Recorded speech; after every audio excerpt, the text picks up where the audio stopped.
Bonjour, bienvenue parmi nous pour le 7e numéro d'IFAEL Entrepreneurship, l'émission web présentée à Artissimo, par Artissimo, et qui a pour objectif de rassembler les acteurs de la culture, qu'ils soient artistes, entrepreneurs, opérateurs économiques, acteurs culturels, institutionnels, publics, privés, nationaux ou internationaux. Notre objectif est de réfléchir au développement des industries de la culture, réfléchir à imaginer un écosystème favorable pour le développement d'une économie culturelle. 29 avril, Journée internationale de la danse. À cette occasion, nous allons tenter de défricher le terrain de ce parent pauvre de la culture en Algérie. Pourtant, notre pays recèle une diversité de danses. Chaoui, Neili, Algérois, Sétifiens. De tout temps, hommes et femmes se sont adonnés à des danses pour célébrer leur joie. Le breakdance, le hip-hop, la danse classique, le tango, le modern jazz, la tectonique ont été adoptés par l'Algérie et par les Algériens, et ce de manière tout à fait spontanée. Comment se porte ce secteur et comment est-il organisé aujourd'hui? Qu'en est-il sous d'autres cieux? Pour en discuter, j'ai le plaisir d'accueillir aujourd'hui Hassan Qassi, danseur, concepteur de spectacles et metteur en scène. Bonjour madame. Voilà, bonjour, merci d'avoir accepté notre invitation.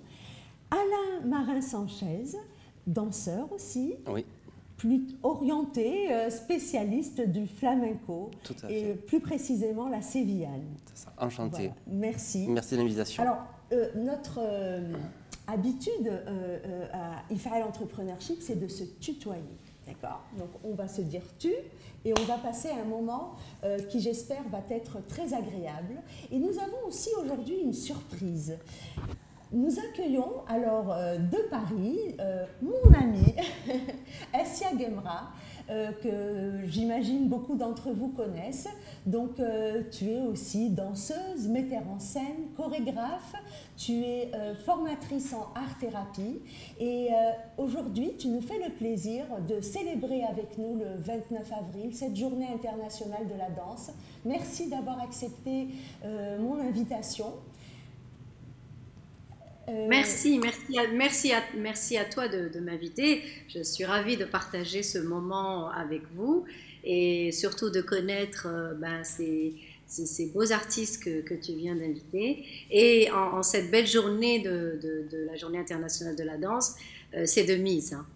Alors, comment vas-tu célébrer cette journée aujourd'hui et quel est ton message pour les danseurs en Algérie? Eh ben, mon message serait de danser toujours encore et encore. Bien entendu, la danse, j'ose dire que c'est un art céleste et qu'il faut danser pour s'élever, pour aller accrocher les étoiles et mettre plein d'étoiles dans les yeux des autres, de ceux qui regardent en tout cas la danse. C'est vrai, ce que tu as souligné tout à l'heure, que dans les temps anciens, on dansait tout le temps, à toute occasion. Joie, baptême, mariage, toutes les célébrations possibles et même les célébrations mortuaires, bien entendu. Et Dieu sait qu'en ce moment... en Algérie pour les célébrations mortuaires, un peu moins. Pardon? Moins en Algérie pour les célébrations mortuaires, oui. Mais dans d'autres pays, en Afrique notamment. En Afrique, oui, notamment, et puis dans d'autres contrées. Mais dans les temps anciens, il y a eu, hein. Donc, on va essayer en tout cas de faire des tas de petits événements comme ça un peu partout, même si hélas on ne peut pas les faire en présentiel. On a notre œil, cette fameuse caméra qui nous emmène un petit peu partout dans le monde entier. Eh bien écoute, tu restes avec nous pendant cette émission. Donc je vais commencer avec Hassan. Alors, danseur en Algérie, comment est-ce que, voilà, raconte-nous ton parcours, qu'est-ce qui t'a mené à la danse, comment as-tu décidé de devenir danseur? Tout d'abord, avant de répondre à la question, en cette occasion, je dis très exactement danseurs algériens qui doivent s'accrocher, qui doivent défendre ce qu'ils aiment et qui doivent y croire en soi pour arriver, Inch'Allah, à d'autres, on va dire, à une grande réussite en tant que danseur et en tant qu'artiste. Après, pour ce que moi j'avais fait quand j'étais jeune, c'est que c'est simple. J'étais vraiment attiré par le spectacle dès mon jeune âge. Dès mon enfance, voilà.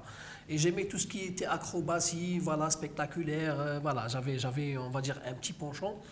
Et arrivé au lycée, c'était une décision prise. D'ailleurs, je me rappelle à l'époque où je faisais le lycée, les années 90, la fin des années 90, j'ai intégré un petit groupe qui se situait dans un centre de jeunes, une maison de jeunes, au boulevard des Martyrs. Et c'est à partir de là que le rêve que j'avais de faire du spectacle, parce que c'était ça l'idée. L'idée était que je voulais faire du spectacle. C'était le monde du spectacle. C'était le monde du spectacle, c'était pas la danse. C'est après que je me suis retrouvé dans la danse et je me voyais bien danseur professionnel dans le futur. Mais du coup, où est-ce que tu as appris? Tu as appris voilà, tout seul? Généralement, en Algérie, on est autodidacte, généralement. Il n'y a pas d'école, il n'y avait pas d'école à l'époque. L'institut qui avait le seul institut, c'était, on était jeunes pour intégrer l'Institut des Arts à Bord el Kifel. Et par la suite, on devait s'accrocher nous-mêmes, trouver un moyen d'apprendre, essayer de ramener des vidéos de l'étranger. C'était très compliqué pour apprendre, très très compliqué. Ouais. Surtout à l'art urbain qui avait fait une tendance à l'époque et qui avait le mouvement culturel hip-hop qui avait, on va dire, partout dans le monde. Et c'était ça ce qui nous a permis de s'accrocher un petit peu. Et sincèrement, c'était très très difficile par rapport à ce qu'on voit aujourd'hui, à ce qu'il y a aujourd'hui au pays. Ça va, ça se développe. Il y a des écoles, par exemple, École Artissimo. Voilà, il y a des écoles qui font en sorte d'aider ces jeunes, de ramener un plus, de faire en sorte on va dire, d'acquérir et de donner à ces gens l'occasion de faire des formations, chose qu'on n'avait pas au départ. Voilà, c'était très très compliqué.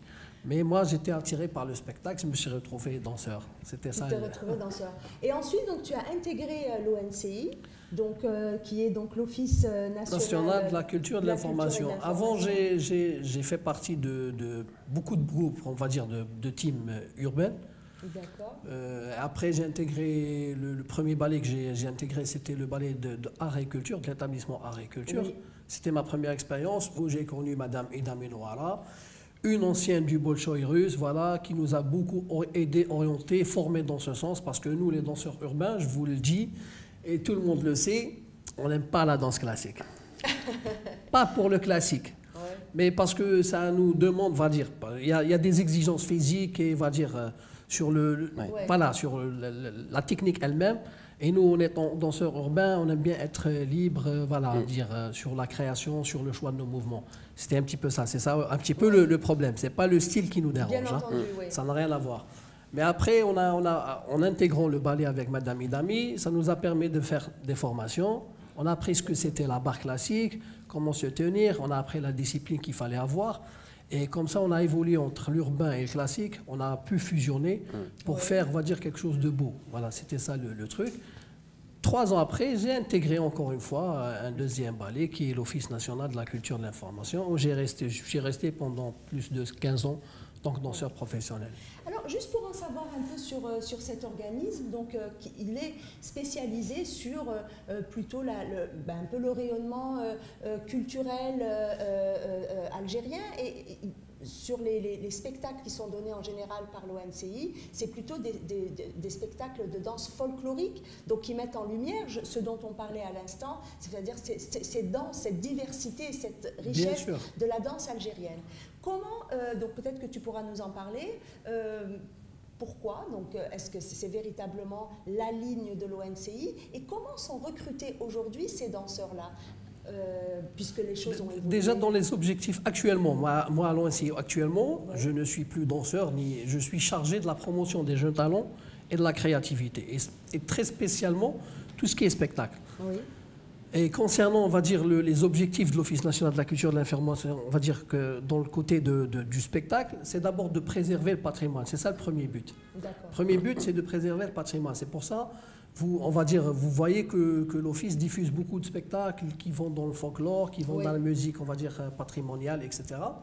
Mais par contre, on fait aussi de la production pour tout ce qui est spectacle moderne et voilà, on va dire de divertissement et de variété.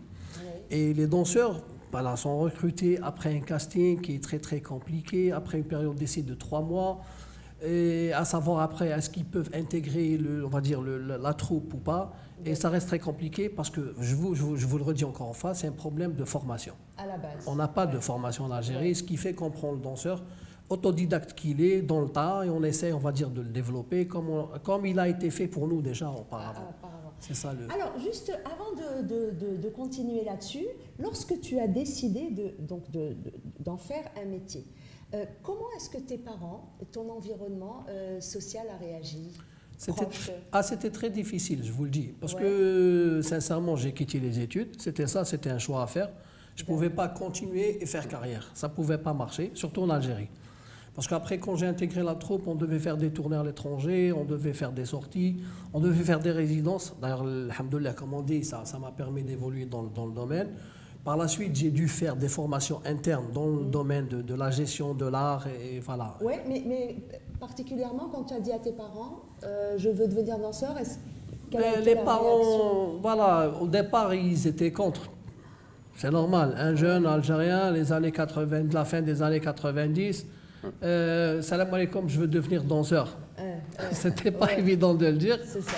Mais je pense que ma famille m'a beaucoup aidé pour, on va dire, au point où je suis maintenant, je pense que c'est grâce à ma famille, parce qu'ils n'étaient pas contre. Mais ils ne m'ont pas empêché. Ils avaient peur, ils ne voyaient pas, on va dire, le bout du tunnel, c'était pas évident de faire carrière. Moi, je voulais vraiment percer dans le milieu, etc. Ils ne voyaient pas ça. Mais après, alhamdoulilah, surtout aujourd'hui, que j'arrive à présenter mes propres spectacles, j'arrive à faire partie des grands spectacles, on va dire en Algérie. D'ailleurs, sur mon CV, il y a l'ouverture et la clôture de la cérémonie africaine des Jeux qui s'est faite en 2018. J'ai fait partie de l'équipe qui a créé le spectacle de l'ouverture et la clôture. Ça devient une référence actuellement en Algérie. Et je pense que tout est à l'honneur de ma famille et aux gens qui m'ont aidé. Du coup, ils en sont fiers aujourd'hui. C'est normal. Voilà. Et là, je me retourne vers toi, Alain. Alors, toi aussi, tu as commencé assez jeune. Très jeune, oui. La danse, comment ça s'est fait? Dans quel contexte? Quelle a été... Est-ce que ça s'est fait plus facilement que Hassan? Non, c'était pas plus facile en Europe. C'est vrai? Non, c'est... un garçon danseur, déjà, à la base, ça le fait pas. Oui, même voilà. En... Et donc du coup, moi petit à 6 ans, les parents demandent à faire une activité physique, donc c'était le judo. Ouais. Et en même temps qu'il y avait le cours de judo, l'épouse de mon coach était danseuse et donnait des cours de danse. Et quand il a vu que j'étais nul en judo, il m'a dit, bon, va voir ma femme et va prendre des cours de danse avec elle. Ok. Et tes parents, pour le coup? Et c'est resté caché comme ça pendant quelques temps. Puis après, mes parents, ils ont dit, fais ce que tu veux, mais fais tes études quand même. Donc ils m'ont poussé jusqu'à la terminale, jusqu'au bac. Et après, j'ai dit, classe. Je pars. C'est un peu ça. Voilà. Et après, je suis parti en Espagne. Du coup, j'ai même fui la France et je suis parti en Espagne. Et j'ai commencé ma formation là-bas, à Barcelone, à chaque vacances scolaires, petit à petit, jusqu'au jour où j'ai croisé le chemin d'un grand chorégraphe, Manolo Marin, qui était chorégraphe d'Antonio. Qui porte le même nom que toi? Qui porte le même nom que moi, oui. Et qui était le chorégraphe d'Antonio Gades dans les films de Carlos Saura. Et donc, il m'a dit, il faut à tout prix que tu viennes à Séville. Je te fais une lettre de recommandation et du coup j'ai passé le concours de la bourse Lavoisier que j'ai obtenu. D'accord. Et au lieu de rester 1 an boursier, je suis resté 5 ans au conservatoire de Séville. Ah oui, quand même. Okay. Voilà.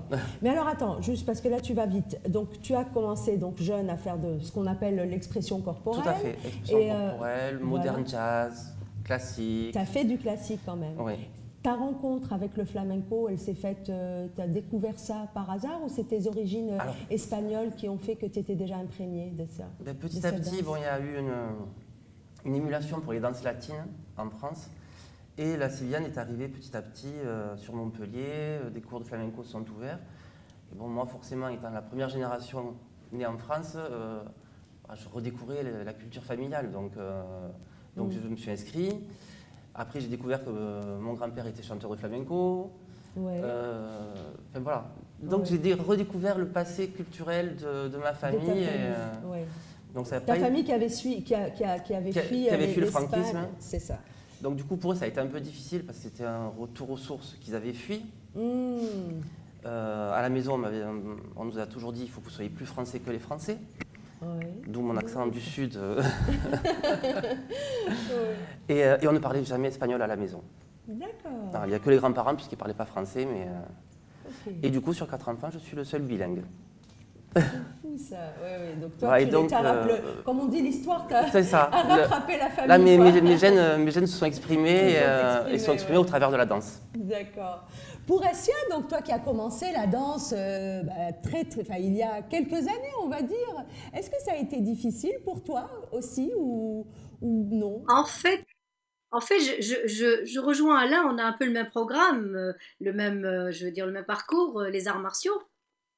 Parce que j'avais commencé par le judo en Algérie et le karaté aussi en Algérie avec l'illustre maître Lou Ali Mahfoud à qui je rends toujours hommage. En fait, j'ai commencé ici à Paris, j'avais 23 ans et je me suis vue propulsée sur scène directement au théâtre de la Bastille, qui était à l'époque théâtre de la Roquette, à faire du théâtre et un peu de danse. Et c'est comme ça que ça a commencé. Et je ne me suis formée que plus tard. Et pour tes parents, du coup, ça a été facile pour eux d'accepter que tu en fasses un métier? Aucun souci, aucun problème, puisque quand j'étais en Algérie, je faisais déjà des exhibitions, aussi bien d'arts martiaux que de sport, que de petites scènes comme ça, de spectacles. J'étais même passée très souvent à la télévision. Je ne sais pas si vous vous souvenez de cette émission qui s'appelait Hadiqa Sahira. Oui, bien sûr. Voilà. Voilà, donc je passais de temps en temps dans des émissions comme ça. Donc non, ça a posé aucun problème. Au contraire, mon père m'a beaucoup soutenue. D'accord. Est-ce qu'aujourd'hui, là je m'adresse à toi Hassan, pour les femmes ou même, même les hommes donc, qui intègrent par exemple l'ONCI, pour prendre cet exemple, est-ce que tu as vu l'évolution des mentalités ou est-ce que ça reste toujours difficile? On va dire moins difficile que ce que c'était, mais je pense que la société algérienne a beaucoup évolué dans ce sens et ils sont plus réceptifs et positifs à ce genre d'art. Alors d'ailleurs, il y a plus de danseuses que de danseurs. D'accord. Voilà, il y a plus de danseuses. Et ça, c'est quelque chose je pense, de positif sur l'évolution de cet art en Algérie. Chose qu'il n'y avait pas auparavant, il y avait plus de danseurs que de danseuses. La difficulté avant, c'était de trouver des femmes artistes. Là, maintenant, non. Là, maintenant, il y a les femmes artistes. Et il y a partout dans les troupes, que ce soit, on va dire plutôt dans les ballets, que ce soit chez le ballet national, le ballet de l'office, ou on va dire même dans les troupes indépendantes ou privées. Il y a plus de présence féminine que de masculine. Je me suis toujours demandé pourquoi est-ce que la danse, qui fait véritablement partie de notre identité, comme on l'a expliqué tout à l'heure, donc qui est vraiment présente dans notre culture, sa pratique reste péjorative. Par exemple, quand on va dire shattah ou la shattaha, il y a une connotation négative. Comment tu expliques ça? Je pense que je vais être méchant, moi. Je pense que c'est une hypocrisie de la société, voilà. C'est ça, c'est une hypocrisie. Parce qu'au fond, on sait tous que c'est de l'art et il n'y a rien de méchant dedans. C'est quelque chose de beau à voir et c'est ça l'art. C'est de faire quelque chose de beau, c'est de bien bouger, c'est de bien, on va dire, marquer sa présence sur scène, etc. pour ramener un message. Voilà. Et à partir de là, c'est soit on est sincère, on va dire dans notre vie, dans notre vision, soit on est menteur. Parce qu'on a plus l'impression que finalement les familles, même si lorsqu'elles refusent, c'est plus parce qu'elles ont peur du regard de la société. C'est un petit peu ça. Mais voilà, au fond, ils ne sont pas contre, mais ils ont peur de ce que d'autres peuvent dire. Voilà, c'est un petit peu ça la gêne. Et ça, c'est connu chez les Arabes, pas chez les Algériens. Mais dans le monde arabe, il y a on va dire, cette sensibilité à ce genre de... Vu la religion, après, il y a d'autres facteurs qui viennent s'installer dans la société, qui font en sorte que les gens ont du mal on va dire, à avouer, on va dire, leur amour à ça, ou leur acceptation à ce genre de, on va dire, d'art ou d'initiative. Mais ça évolue quand même. Mais normalement, ça évolue. Non, vu ce qu'on vit actuellement, et on ne peut pas le cacher, je pense que c'est plus un tabou, là, la danse en Algérie. Reste juste que ça se développe un petit peu, qu'il y ait plus de volonté politique, qu'il y ait plus d'investisseurs dans le domaine de l'art, de la production, pour on va dire que ça évolue encore plus. Mais je pense que, pour moi, on va dire, pour ma part, je ne pense pas que c'est un tabou actuellement. Super. Alors, quand tu décides, Alain, de devenir danseur professionnel, donc tu nous as parlé de ta rencontre avec Manolo Marin, donc ça a été un élément déclencheur? Ça a été un déclencheur. Ça a été Vraiment, un déclencheur. ouais. Donc là, à ce moment-là, tu dis c'est bon, j'y vais. Ça a été, le déclencheur, ça a été sa rencontre, parce que bon, c'est quand même un très grand chorégraphe connu internationalement, surtout depuis qu'il a fait les chorégraphies des films de Carlos Saura. Et c'est surtout l'obtention de la bourse Lavoisier qui m'a ouvert les yeux sur mes compétences. D'accord. Parce qu'en fait, quand on est danseur, on doute tout le temps de soi. Quand on dit bourse Lavoisier, on pense plutôt...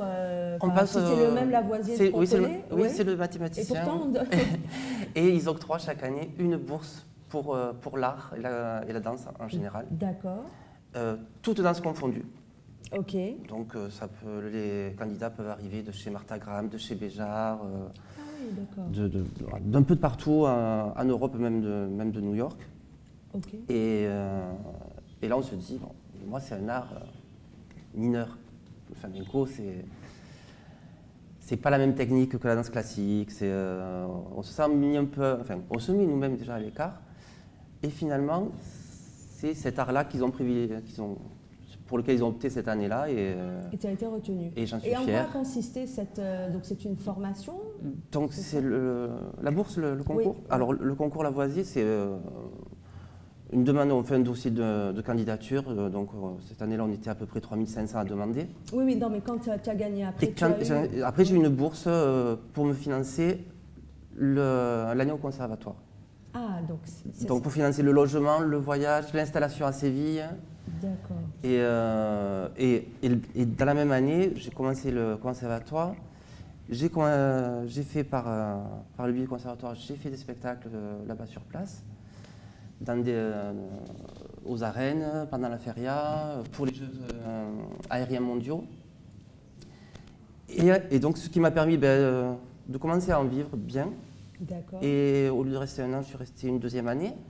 Puis ça a bien marché. Puis du coup, j'ai commencé à monter ma compagnie. Tu faisais des stages aussi, c'est ça? Et je donnais des cours en France. D'accord. Voilà. Donc tu donnais des cours. Ouais. On a l'impression que les chemins, lorsqu'on décide justement de devenir professionnel, d'une certaine manière, le chemin est tracé. Ça veut dire que vous avez des concours, il y a des festivals, il y a des stages auxquels qu'on peut donner ou bien qu'on peut, auxquels on peut participer. Comment sont organisées les choses en France ou en Espagne, justement, pour cadrer un peu cette discipline? Alors, en France, c'est vrai qu'on a ce que j'appelle l'exception culturelle française, c'est qu'on a le statut d'intermittent du spectacle. Oui. Donc ça, c'est vrai que c'est un super statut qui nous permet, les jours où on n'a pas de spectacle, où on n'a pas de cours, ça nous permet d'avoir une allocation qui nous permet de créer un nouveau projet. D'accord. Et tout en ayant une partie financière alimentaire qui ne nous impose pas d'avoir un deuxième boulot alimentaire à côté, en fait. Donc ça, c'est vrai que c'est bien. Après, au niveau des spectacles, suivant les niveaux, c'est soit un festival qui achète le spectacle, soit on fait une production perso et on loue un théâtre et on va à la billetterie. Alors oui, ça c'est lorsque quand on crée sa compagnie. Mais avant ça, la diversité de stages qui existent ou de concours, etc., c'est véritablement, c'est bien organisé. Si tu peux comparer entre la France et l'Espagne, quelle est la pratique?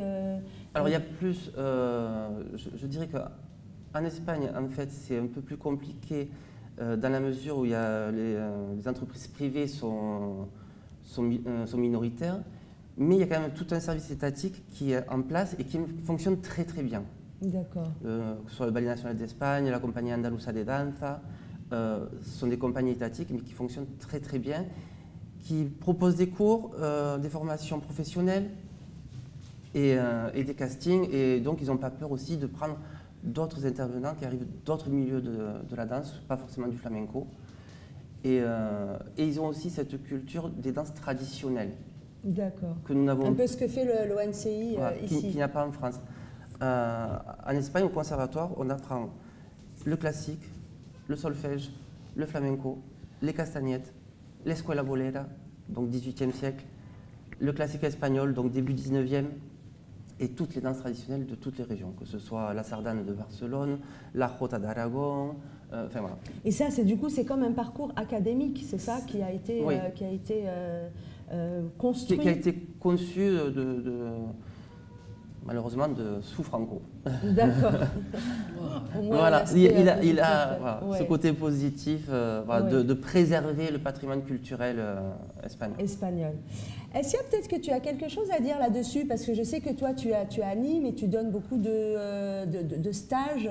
Donc, il y a quand même... Ce qui nous intéresse à IFAL Entrepreneurship, c'est de savoir quelles sont les bonnes pratiques dont nous pourrions peut-être nous inspirer en Algérie pour développer ce secteur de la danse. Donc, les stages font partie on va dire, du cheminement naturel ou obligatoire d'un danseur ou d'un chorégraphe. C'est bien ça? Absolument. Je retiens ce qu'a dit Alain tout à l'heure sur l'exception française, qui malheureusement est en train de prendre un sacré coup. Et quand je dis un sacré coup, le mot n'est pas fort, hein. Ça veut dire que là, je ne sais pas si après tout ce que nous avons vécu depuis plus d'une année, va reprendre comme c'était avant. Ça, vraiment, je doute beaucoup. Et le secteur artistique, avec beaucoup d'autres secteurs, bien sûr, mais je crois qu'il a vraiment pris très, très, très, très, très cher. Effectivement, par rapport à la danse, les cours, les stages, ce sont des passages obligés pour tout danseur, en tout cas professionnel. Il y a beaucoup, beaucoup de pratiques amateurs.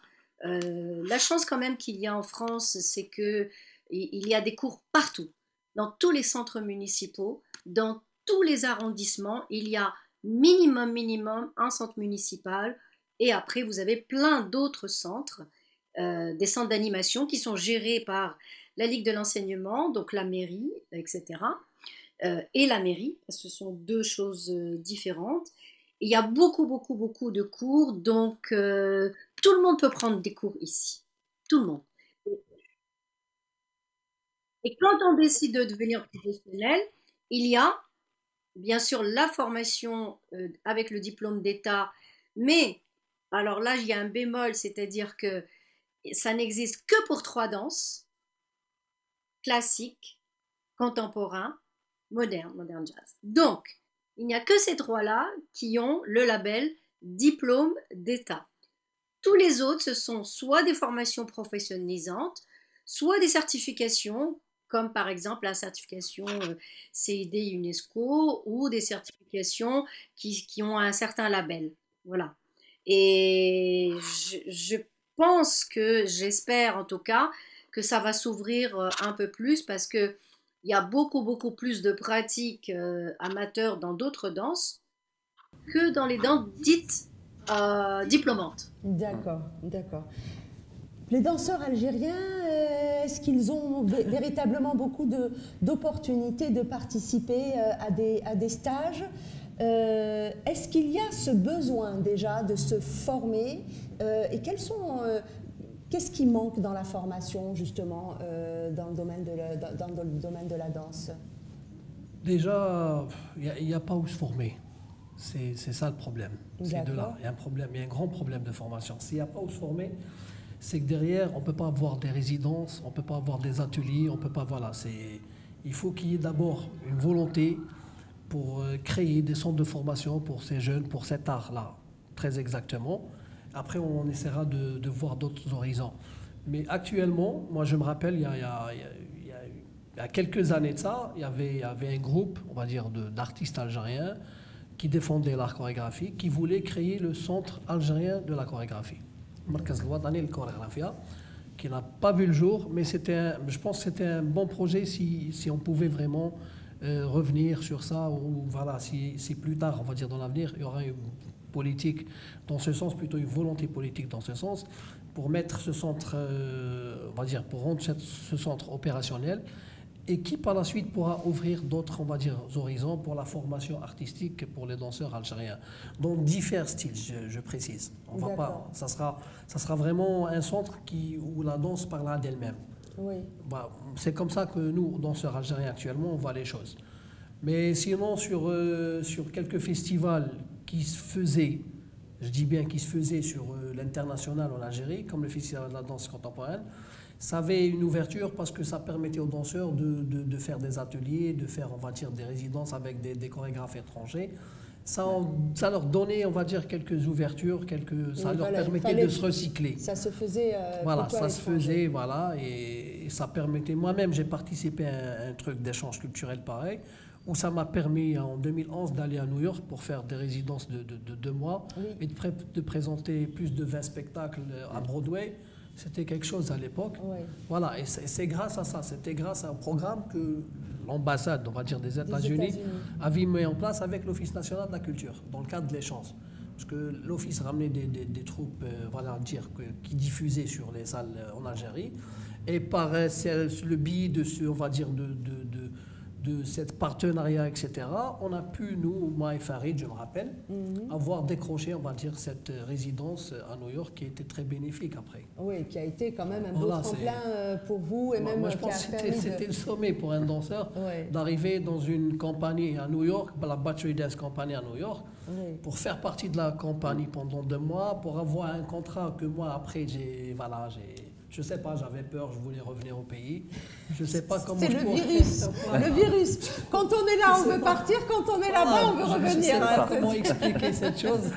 D'ailleurs, des fois, ça, voilà, je reviens derrière. Il ne faut pas regretter. Non, je ne regrette pas, mais pour vous dire que j'ai eu la chance et l'occasion d'aller très, très, très loin. D'accord. Et voilà, on va dire, j'ai pas eu, on va dire, le courage. Ou l'envie, tout simplement. Hein? C'est pas une peur. Moi, je pense que c'est l'envie, que tu as envie de faire des choses pour ton pays. C'était ça. Alors, je suis revenu. Voilà. Ouais.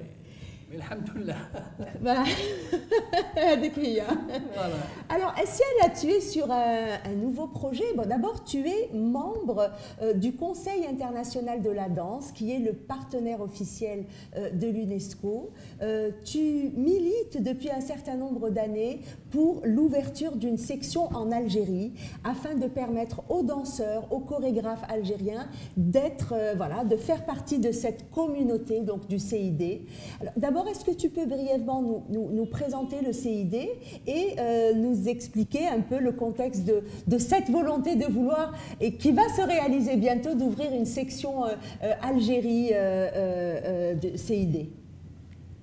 Assurément, et je te rends grâce, parce que ça va être grâce à toi que cette organisation va pouvoir s'articuler.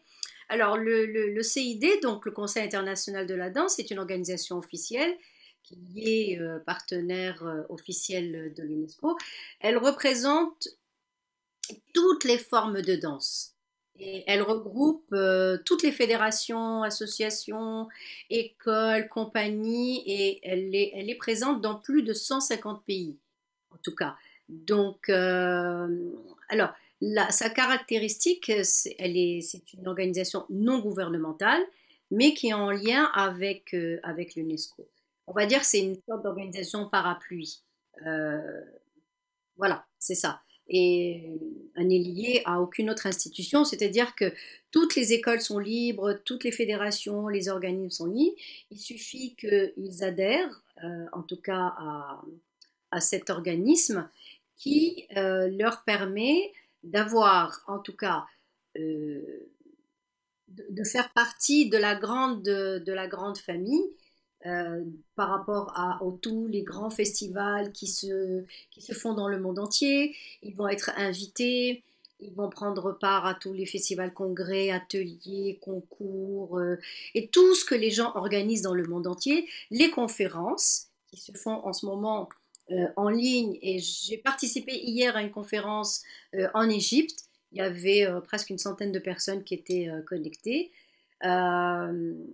Être informés. Alors, il existe aussi des bourses qui peuvent être données à des danseurs qui demandent éventuellement la paternité par rapport à ça.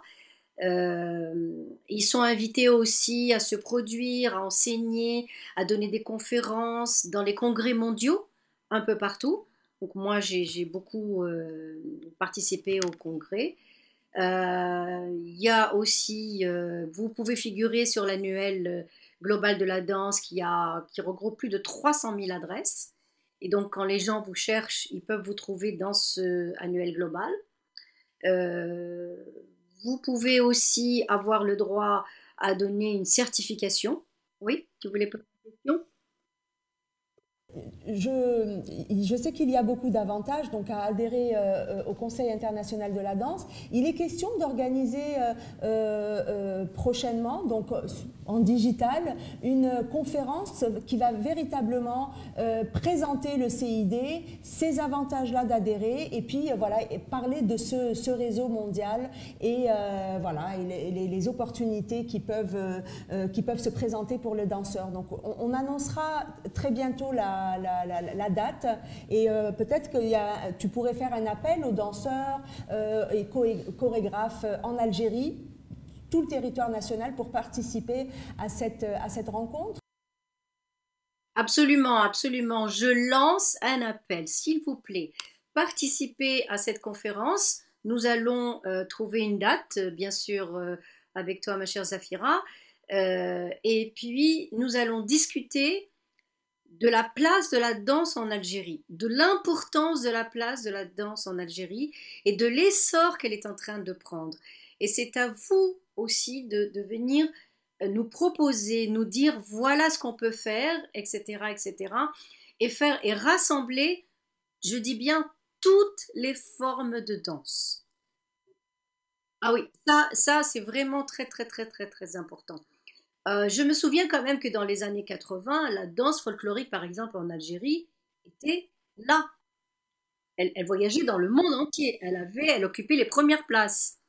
Donc, moi, j'ai dansé beaucoup, beaucoup, beaucoup les danses folkloriques algériennes il y a des années. Mais j'aimerais beaucoup que la danse en Algérie reprenne sa place parce qu'il y a un patrimoine qui est énorme. Tu as énuméré juste 4 danses tout à l'heure. Oui, c'était un mais titre d'exemple. On n'a pas assez d'une émission pour les énumérer. C'est juste énormissime. Et c'est fabuleux parce que à l'étranger, on danse toutes ces danses-là. Pourquoi pas en Algérie? Je sais que le ballet national, etc., et dans certaines compagnies, je suis moi-même venue donner des stages là-bas et je sais qu'il y a pas mal de danseurs et danseuses qui dansent. Mais l'idée, c'est vraiment d'aller regrouper un plus grand nombre. Voilà en tout cas pour ce qui concerne la conférence. C'est entendu et on diffusera cette information. Moi, je serai partant. Toi, tu seras partant. Oui, eh ben, écoute, c'est formidable. Tu es un acteur majeur moi, je suis de premier. Super. Eh ben, on y reviendra. De toute façon, on partagera ça sur les réseaux sociaux et voilà. Et j'espère que ça sera une belle rencontre, puisque malheureusement, on ne peut pas se voir. Juste, Hassan, comment d'abord, est-ce qu'il y a des statistiques sur le nombre de danseurs ou chorégraphes algériens? Est-ce qu'on sait ça? Réellement, non. On ne le sait pas. Mais vu ce qui se fait dans le domaine de la production, je peux vous dire que les chorégraphes, ça peut se compter sur les bouts des doigts, sur une dizaine au maximum. Chorégraphes, qu'on va dire confirmés chorégraphes. D'accord. Pas des pseudos, pas des gens qui essayent, on va dire. C'est vraiment des professionnels. Par contre, les danseurs, moi je pourrais dire il y a des milliers, mais après il faut les recenser. Ils ne sont pas forcément mais maintenant, recensés. on connaît peut-être 400, 500 danseurs sur le territoire, on va dire, national. Et là, je parle de l'Office national de la culture et de l'information. Parce que généralement, quand on essaie de faire les grandes productions, on a besoin vraiment de masse, de beaucoup d'artistes, d'intervenants.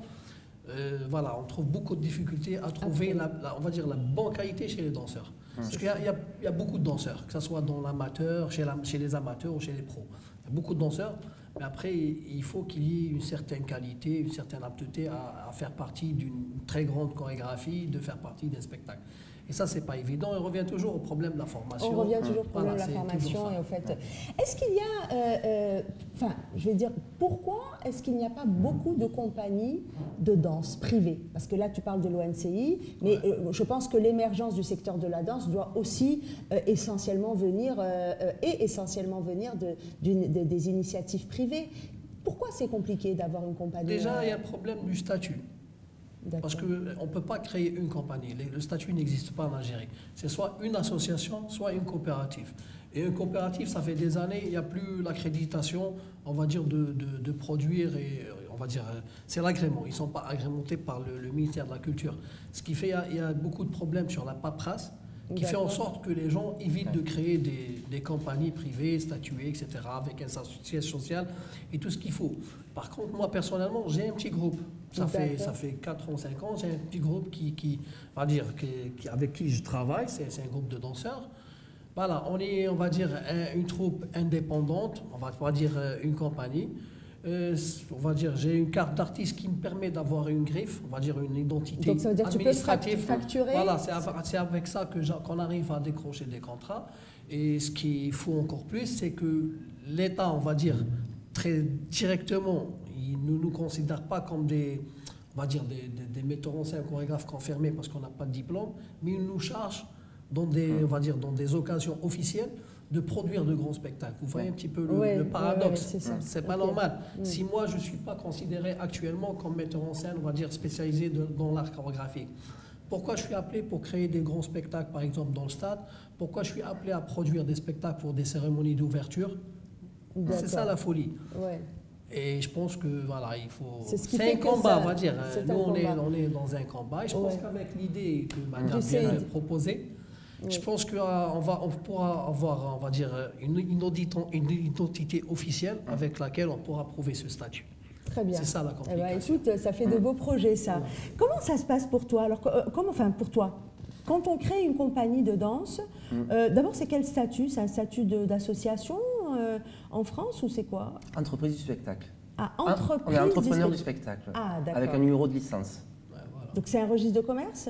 Ou c'est entre les deux? C'est un statut à part. C'est un statut à part, oui. Voilà, c'est ça. Une entité fiscale, des statuts et surtout cette fameuse licence d'entrepreneur du spectacle et de diffuseur.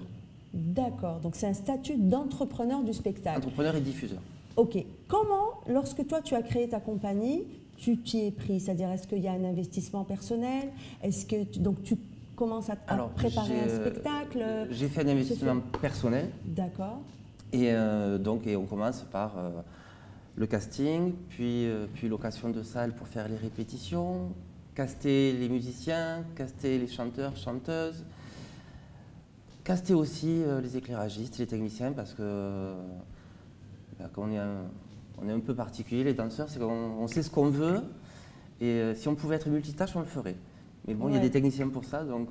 Bien entendu, ouais. Voilà, Okay. et après, on crée toute la fiche technique, que ce soit son et lumière, et on fait des heures et des heures de répétition de 8h du matin jusqu'à 21h, 22h. Ok. Avec des danseurs qui commencent à me dire qu'on a faim. Oui, c'est ça. Oui, Daline, les danseurs, parfois. Et alors, en général, donc c'est les théâtres qui achètent les spectacles, ou bien quand il s'agit de billetterie, c'est-à-dire vous louez la salle et, et vous récupérez votre mise. J'ai eu l'occasion de vivre les deux, c'est-à-dire que j'ai eu l'occasion de louer des théâtres et de partir à la billetterie, c'est-à-dire d'encaisser moi la billetterie. D'accord. Donc là, c'est un peu le loto. Hein. Oui, c'est du public. C'est en plus pour une première production, on ne sait pas si sur une jauge de 700, on ne sait pas si on va faire 350 ou si on va faire que 50. Bon, heureusement, on a pu dire c'est complet, il n'y a plus de billets. Ouais. Merci. Ah, super. Bonne et communication. Puis après, énormément. La communication prime, surtout dans ce cas de figure-là. Après, j'ai eu l'occasion aussi que le spectacle soit acheté par la scène nationale de Bayonne. Donc là, pour nous, c'est du bonheur, quoi. On peut arriver 3 semaines avant, installer tout le matériel avec les techniciens du théâtre. On peut répéter tranquille, s'adapter. Oui. On peut, moi comme je dis souvent, quand on est comme ça, 3 semaines sur place, on peut peaufiner le spectacle et on peut ouvrir nos valises et les défaire. Oui, ça veut dire que vous vous posez un moment. C'est ça. Okay. Et dans une ville de danseurs, c'est quand même agréable de pouvoir à un moment donné se poser dans le même lieu. D'accord. C'est vrai que sinon, on fait toutes les grandes villes. Et en général, ce sont des théâtres spécialisés, par exemple, ou bien qui ont un certain public. Comment se fait l'étude du public? Est-ce que toi, tu as un public particulier donc qui va te suivre, ou bien c'est le théâtre qui a déjà son public et qui va vouloir découvrir tes spectacles? Alors, en règle générale, en province, dans tout le sud, les gens sont attirés par le flamenco et donc c'est vrai que les gens viennent facilement au spectacle, voir le spectacle de flamenco. Dès qu'il y a un spectacle de flamenco, c'est vrai qu'on fait souvent Salocom, enfin on faisait. D'accord. Et après, sur Paris, j'ai très peu travaillé sur Paris. Lyon, ça marche bien. Mais je pense que c'est déjà un public averti. C'est-à-dire que comme il y a tout un tissu associatif où il y a des gens qui donnent des cours de flamenco, de sévillane, de rumba ou même de danse latine, ça crée déjà un public. Il y a un environnement, oui. Ok. Ça crée déjà un public et les gens veulent en voir plus. Parce qu'ils ont vu leurs profs faire des spectacles, ils ont même, eux, fait un gala de fin d'année, des fois. Ouais. Et donc, ils veulent voir des prestations un peu plus de meilleure qualité. Et donc, c'est pour ça que moi, je faisais venir, dans ma compagnie, je faisais tout le temps venir des musiciens espagnols. Super, ouais, d'accord. Bon, ce qui engendre aussi des complications au niveau administratif, parce que les papiers en Espagne, c'est pas les mêmes qu'en France. Bon, à l'époque, il n'y avait pas ouais. l'euro, c'était fait. Oui. Ok, donc ça fonctionne quand même ainsi. Mais bon, ça fonctionne bien. On n'est pas sur les mêmes. Ouais. Ça arrive à fonctionner. Donc il y a quand même un public. Le public algérien, comment tu le trouves par rapport à la danse? Est-ce qu'on est plus féru de spectacles qui viennent d'ailleurs, ou bien il y a un encouragement, il y a un public pour la production algérienne de spectacles? Pour le public algérien, on va dire, pour la danse, il y a un très grand public. Maintenant, il faut juste l'habituer à aller vers les salles pour assister au spectacle, chose qui se fait rare chez nous, la production. Voilà. S'il y avait plus de production, les gens, je pense, qu'ils seraient encore plus curieux de voir, d'apprécier encore plus de spectacles. Et ça va aider. Quelque part, ça participerait à l'éducation des spectateurs. C'est l'initier, aller voir le spectacle vivant tel qu'il est pour essayer de le déconnecter un petit peu des smartphones, de tout ce qui est YouTube. Et voilà, on va dire, c'est un petit peu ça l'idée. Maintenant, on est à court de production. Vu la pandémie, même bien avant, il y avait, on va dire, des soucis sur la prod. Et même pour la danse, il n'y a pas de grandes productions qui se font tout le long de l'année. Par rapport au théâtre. Par exemple, au théâtre, on est sûr que sur l'année, il y a 16 pièces de théâtre destinées à l'adulte et 16 pièces de théâtre destinées à l'enfant. Vu que les théâtres sont obligés de produire au moins deux spectacles par an, chose qui n'existe pas pour la danse. Et le spectacle de danse reste, voilà, on va dire, quelque part, nous, ce qu'on fait, c'est qu'on essaye de s'imposer. C'est pas qu'on essaye, on s'impose. Actuellement, c'est ce qu'on est en train de faire.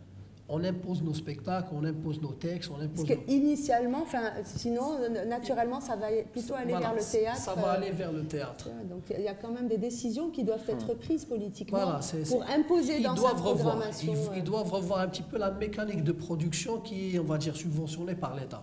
Parce que les théâtres, ils prennent l'argent par l'État. Après, c'est un petit peu comme ça qu'ils arrivent à produire ces pièces-là, à les diffuser, parce que c'est des théâtres, on va dire, qui sont obligés de produire. C'est un petit peu ça, c'est des petits épiques. Oui. Maintenant, s'ils ouvrent une petite brèche juste pour les spectacles de danse, ça permettrait. On aurait au moins, au minimum 10 spectacles à 20 par an. Et pour moi, sincèrement, c'est quelque chose. Qu'on arrive à ce nombre-là. Ça serait déjà pas mal. Ça serait déjà bien, voilà. Tu as parlé tout à l'heure des intermittents du spectacle.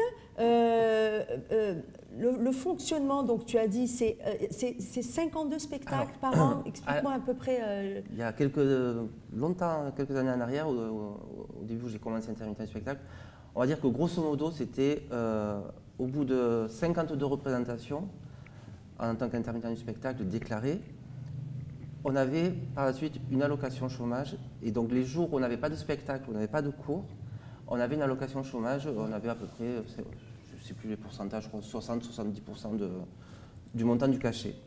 Ce qui permet de vivre de son art et de créer aussi, parce que le temps de création est long et on a besoin d'être, personnellement j'ai besoin d'être seul dans une pièce, j'ai pas besoin, des fois j'ai même pas le temps de donner mes cours parce que j'ai besoin d'être avec moi-même pour créer. Et là, il n'y a pas de patron qui me paye tous les mois pour... C'est ça. Voilà. Et donc ce statut-là d'intermittent du spectacle est très très bien, c'est cette exception française. Voilà, c'est les cotisations à travers ces prestations qui vont qui engendrent l'année suivante une allocation. C'est très bien. Sauf que ça m'amenuise. Maintenant, avant on avait souvenir sont bons, 52 spectacles sur 12 mois et on avait une allocation de 12 mois. Maintenant, il faut en faire, je crois que c'est 43 sur 10 mois et on a l'allocation que sur 8 mois. Enfin, Aïssa me reprendra peut-être. Parce que là, je suis un peu déconnecté de la France depuis quelques années. Donc et là, je sais que plus ça va, plus l'État cherche à réduire et je pense qu'on arrive sur la fin de ce statut, malheureusement. Je pense qu'il n'y a pas une volonté politique de préserver ce statut-là et de préserver la création. Alors, avant d'aller sur la volonté en France de préserver le statut de l'intermittent du spectacle, on va s'occuper de ce qui se passe en Algérie, mais l'avantage, c'est quand même de développer la création, d'être à l'aise. Et ça, c'est le minimum qu'il faille pour justement qu'un secteur soit florissant. Qu'est-ce que tu as à dire par rapport à ça, Assia? Oui, bien sûr. Alors, le système d'intermittent, il est unique. Il est unique au monde.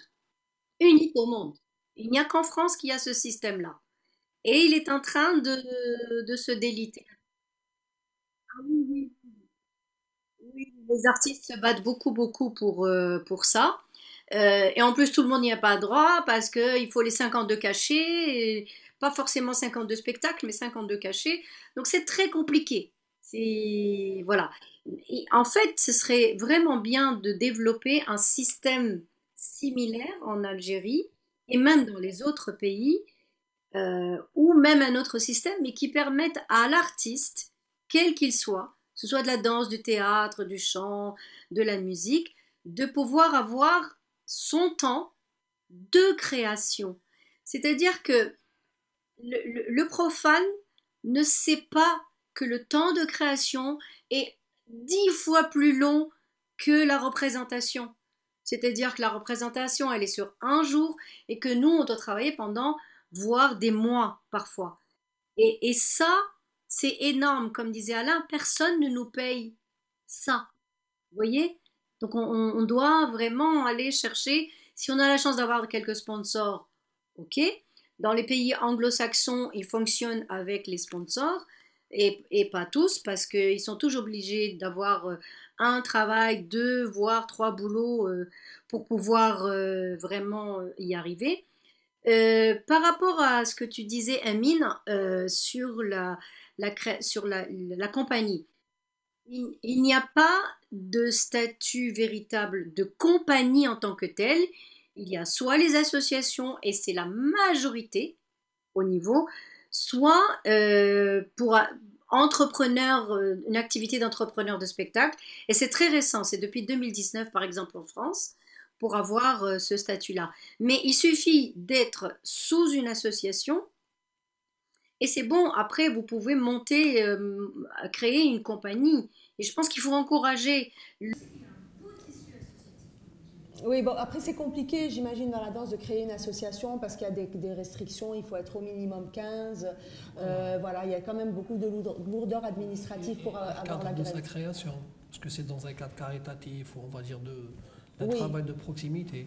C'est ça. Après, il faut Par contre, justifier le revenu. Le statut de la coopérative est vraiment intéressant parce qu'il est beaucoup plus léger d'un point de vue de la mais qui n'existe plus actuellement. Il est bloqué. Ça fait des années qu'il est bloqué, le statut de coopérative. Vous pouvez faire ça chez le notaire, mais après, au niveau du ministère, ça sera bloqué pour avoir, on va dire, l'agrément d'exécuter, on va dire, pour exercer son activité. Ça reste... Il y a tant à dire dans ce domaine-là, et je pense bien entendu, on aura l'occasion d'en reparler encore. Là, on a un peu débroussaillé les choses, mais il faudra qu'on aille un peu plus dans le détail. Est-ce que, pour finir cette émission, est-ce que vous avez 2-3 idées à proposer pour développer le secteur? On est toujours à Artissimo constructif, on veut aller de l'avant, et donc si vous avez des propositions, voilà, chacun de vous, moi je viendrai à votre idée pour on va dire le CDI, le Conseil international de la danse. Ouais. Je pense que si on arrive à avoir un bureau en Algérie, on pourrait avoir par la suite un petit centre qui va s'occuper on va dire de l'art chorégraphique, divers, folklore, moderne, etc. Et peut-être ça va nous permettre d'avoir des ouvertures que ce soit à l'intérieur ou à l'étranger, pour produire, pour faire des stages, pour participer à des ateliers, pour essayer, pour essayer d'évoluer encore plus. Je pense que c'est comme ça qu'on doit voir les choses. Super. On doit imposer, on ne doit pas attendre. Moi, c'est ce que j'ai comme idée. Super, on doit imposer, oui, c'est comme ça. On doit imposer une nouvelle mécanique pour essayer d'avoir le maximum, on va dire, d'artistes algériens qui adhèrent à ce genre de projet et essayer de défendre ça. C'est comme ça doit être une cause. Eh bien, écoute, merci beaucoup. Alain, donc tu es installé en Algérie depuis quelques mois. Depuis peu, oui. Donc bon, malheureusement, tu es arrivé pendant la pandémie, mais si tu avais une ou deux idées à proposer pour faire en sorte que le secteur de la danse se développe en Algérie. Alors, même plus largement, pas que la danse, mais moi en tant que spectateur, je trouve que c'est assez compliqué, la billetterie. Oui. Pour Ouled Fayed, c'est il faut aller quelques jours avant à Ouled Fayed, acheter son billet. Je trouve que ça manque de communication, de visibilité, tout ce qui est, que ce soit Ouled Fayed ou TNA. Je trouve que ça manque l'Opéra d'Alger, tu veux dire. Ouais, ouais. Ça manque de visibilité, d'affiches, Et puis peut-être de digitalisation, parce que c'est vrai qu'aujourd'hui, pour acheter un billet, il faut se déplacer, et qu'on n'a pas forcément la possibilité. Je trouve que ça manque, l'accès à la culture n'est pas facile. D'accord, ok. Pour le simple kidam. Donc travailler sur la communication. Alors, moi qui suis danseur, je cherche, je vais sur les sites Viniculture, Artissimo, mais pour le simple kidam qui n'est pas forcément imprégné de cette culture de danse ou de théâtre, je trouve que pour lui ça doit être un peu compliqué comme. Oui, donc rendre l'art vivant plus accessible. Visible, plus de visibilité. Et tu vas bientôt proposer un stage de danse sévillane à Artissimo, donc pour après Ramadan, et on en parlera aussi sur les réseaux sociaux, donc pour les danseurs qui sont curieux, les danseurs ou amateurs qui sont curieux de découvrir cette danse, nous vous communiquerons les informations. Voilà, Essia, 2-3 idées. Allez, tu viens pour le stage, tu t'inscris. Absolument, ce sont mes origines, donc je viendrai. Oui, j'ai eu la chance comme tu le sais, de donner mon spectacle à l'Opéra d'Alger en 2018. Et c'est vrai qu'il a fallu faire une communication énorme pour... on a eu la chance que c'était plein, mais il a fallu vraiment quadriller tout Alger, les panneaux et tout. Bon, ça supposait quand même les moyens, et je remercie quand même la production. Voilà, que ça a pu se faire, Salama qui m'a aidé par rapport à ça. Eh bien, effectivement, comme a dit notre amie, excuse-moi, j'ai pas retenu ton prénom. Oui, voilà. Créer la... Je suis désolée. Créons la section le plus rapidement possible. Donc, et puis nous pourrons après donner des formations. Moi, ça fait des années que je fais ça, donc je pourrais vraiment vous manager par rapport à ça. Et plus il y a de formations, et mieux ce sera. Et je pense que c'est comme ça qu'on pourra amener toute la jeunesse et les jeunes à venir danser, quel que soit le style qu'ils veulent danser, pourvu qu'ils dansent.